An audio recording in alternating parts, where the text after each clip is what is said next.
धेरै असाधारण छ। हालेलुया। Amen. परमेश्वरले पल्लो चर्चको, बेथानी चर्चको, लिभिङ स्टोन चर्चको, रोमन क्याथोलिकको, योको त्योको भनेर चिन्नु राख्नु भएको छैन। तर परमेश्वर तपाईँलाई आफ्नै बनाएर चिन्दै हुनुहुन्छ आजको दिन। हालेलुया। मेरो रगतले, मेरो रगतबाट बनिएको, मेरै रगतको सन्तान भनेर प्रभुले तपाईँले मलाई चिन्दै हुनुहुन्छ। आमेन।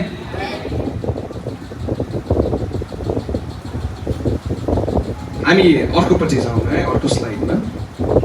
हामीसँग धेरैवटा कुराहरू छन्, त्यसले म छिटो छिटो जाने कोसिस गरिरहेको छु। If you want to destroy someone, एउटा यसरी भनिन्छ, नेपोलियनको टाइममा उहाँले यसरी भन्नुभयो, कुनै पनि एउटा देशलाई नष्ट गर्नु छ, कुनै पनि जातिको अस्तित्वलाई मेटाउनु छ भने चाहिँ पहिलोचोटि चाहिँ चिनारीलाई भत्काउनु पर्छ अरे। केलाई भत्काउनु पर्छ अरे? आइडेन्टिटीलाई चाहिँ भत्काउनु पर्छ अरे। अनि जब एउटा व्यक्तिको आइडेन्टिटी भत्किन्छ नि प्रियो, उसको जीवन चाहिँ खत्तम भएर जान्छ। जबसम्म तपाईँले आफूलाई विश्वास गर्नु हुँदैन।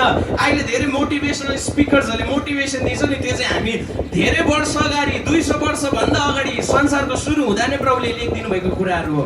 प्रभुले भन्नुहुन्छ बिलिभ इन योरसेल्फ, परमेश्वरमा विश्वास राख, अनि त्यो व्यक्ति चाहिँ शक्तिशाली हुने जान्दछ। आमेन।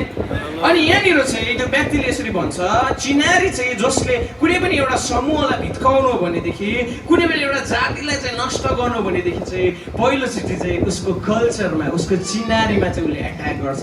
जब उसको चिनारी खतम हुन्छ नि, त्यो व्यक्ति, त्यो समूहले बिस्तारै बिस्तारै हराएर जान्छ। हालेलुया। अनि शैतानले पनि धेरैचोटि तपाईँले मेरो चिनारीलाई चाहिँ नष्ट गर्न चाहन्छ। तपाईँले मेरो चिनारीलाई नष्ट गर्न चाहन्छ।